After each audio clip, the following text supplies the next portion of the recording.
નમસ્કાર દોસ્તો, હું છું આપનો મિત્ર નરેશ બિલવાળ. હું આજે એક એવી ખૂબસૂરત કહાની લઈને તમારા સમક્ષ આવી રહ્યો છું. તમે પૂરી સાંભળજો કહાની, તો તમને પણ ક્યાંક તમે પણ આ કહાનીના શિકાર તો નથી બની ગયા ને, એ તમને પણ ખબર પડશે દોસ્તો. ક્યારેક આપણે નાની નાની વાતમાં કોઈક વ્યક્તિ સાથે ઝઘડો થઈ જતો હોય છે. એ પછી કોઈ પણ હોઈ શકે છે. તમારી માતા પિતા હોઈ શકે, ભાઈ હોઈ શકે, બહેન હોઈ શકે, ગર્લફ્રેન્ડ હોઈ શકે, પત્ની હોઈ શકે, પુત્ર હોઈ શકે, ગમે હોય તે પણ હોઈ શકે વ્યક્તિ. તમે એક નાની નાની વાતમાં ક્યારેક ઝઘડો થઈ જતો હોય છે ગુસ્સાના કારણે, કંઈક એવા નાના કાર્યને કારણે કંઈક ભૂલ થઈ જતી હોય છે નાની.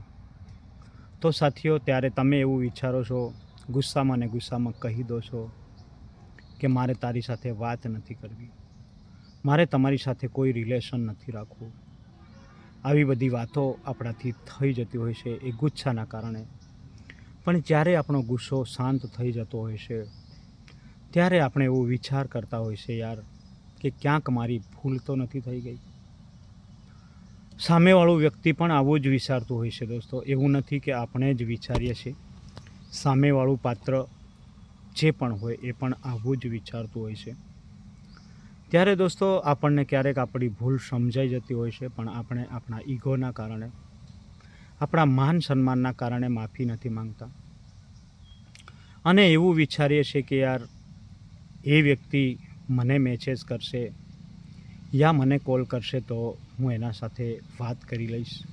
અંદરથી ભાવના તો એવી રહે જ છે આપણને એની સાથે વાત કરવાની, પણ આપણે ક્યાંક ને ક્યાંક એની રાહ જોતા હોય છે કે મેસેજ આવશે યા કોલ આવશે ત્યારે જ વાત કરીશ.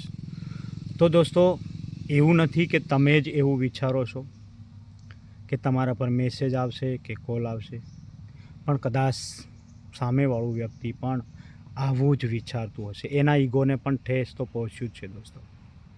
તો એ પણ એવું જ વિચારતા હશે કે યાર, મેસેજ આવશે યા કોલ આવશે ત્યારે આપણે વાત કરીશું.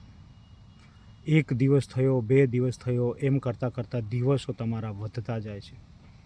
અને જો વાત કરવાનું બંધ થઈ જાય છે અથવા મેસેજ કરવાનું બંધ થઈ જાય છે ને દોસ્તો, ત્યારે ધીરે ધીરે સંબંધો પણ દૂર થતા જાય છે.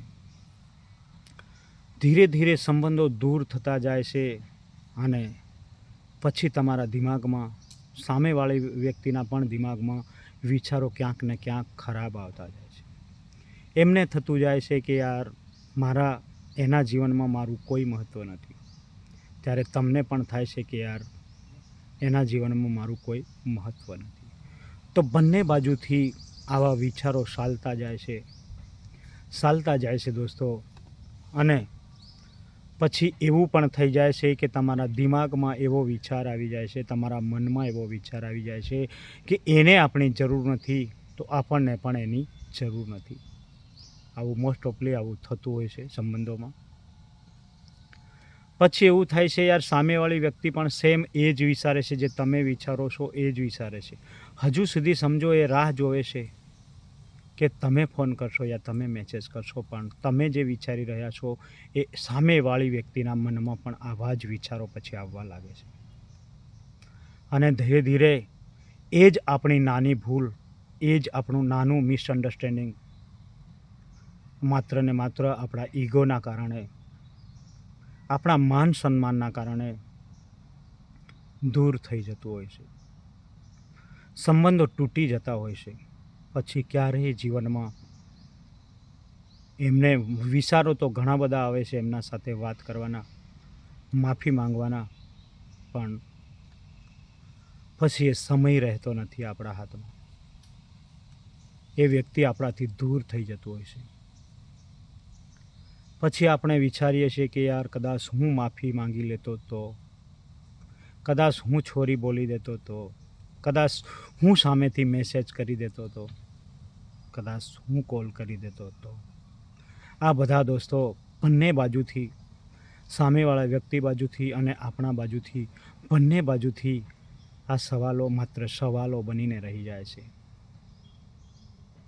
ઘણા બધા સવાલો, એક નાનકડી ભૂલ ઘણા બધા સવાલો ઊભા કરે છે અને એક વ્યક્તિને પણ દૂર કરી દે છે, જે એક સમય પર આપણું પ્રિય વ્યક્તિ હોય છે, એક સમય પર આપણા જીવનમાં પૂરું જીવન સાથ નિભાવવાની વાતો થતી હોય છે, પૂરી જિંદગી એના સાથે જીવવામાં મજા આવતી હોય છે. ક્યારેક ક્યારેક એ 5 મિનિટ મળી જાય ને તો આપણો દિવસ પૂરો જોરદાર જતો રહેતો હોય છે. ક્યારેક એની 2-5 વાતોથી આપણું જીવન ખૂબ જ સારું લાગતું હોય છે. આ દુનિયા ખૂબ જ સારી લાગતી હોય છે, પણ આવી નાની મિસઅન્ડરસ્ટેન્ડિંગથી, એક આવી આપણી નાની ભૂલથી ક્યાંક એ વ્યક્તિ પૂરા જીવનમાં તમને ના મળે, તમારા સાથે પૂરું જીવન વાત ના કરે, એવું પણ થઈ જતું હોય છે દોસ્તો. તો સાથીઓ, આપણા જે પણ સંબંધો છે, જેના પણ સાથે છે, તમને દિલથી માન સન્માન આપે છે, દિલથી તમને આવકારે છે, તો એવા વ્યક્તિને ના ખોતા.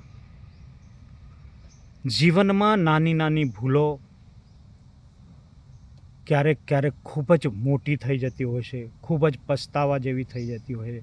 પછી પસ્તાવાથી કોઈ પણ મતલબ નથી રહેતો દોસ્તો. તો ક્યારેક ભૂલ આપણાથી થઈ જાય કે ક્યારેક ભૂલ સામેવાળા વ્યક્તિથી થઈ જાય, તો આપણા તરફથી પણ સોરી કહીને, આપણા તરફથી પણ સાથીઓ સોરી કહીને, યા કોલ કરીને, યા મેસેજ કરીને માફી માંગી લેવું. આ જીવન એક નાનકડું છે, એ પ્રશ્ન બનીને ના રહી જાય. તો સાથીઓ, તમને જો મારો આ વિડીયો પસંદ આવ્યો હોય તો લાઈક, શેર, સબસ્ક્રાઈબ જરૂરથી કરી દેજો અને તમારા મિત્રોને પણ શેર કરી દેજો દોસ્તો. ફરીથી મળીશું નેક્સ્ટ વિડીયોમાં. બાય બાય દોસ્તો.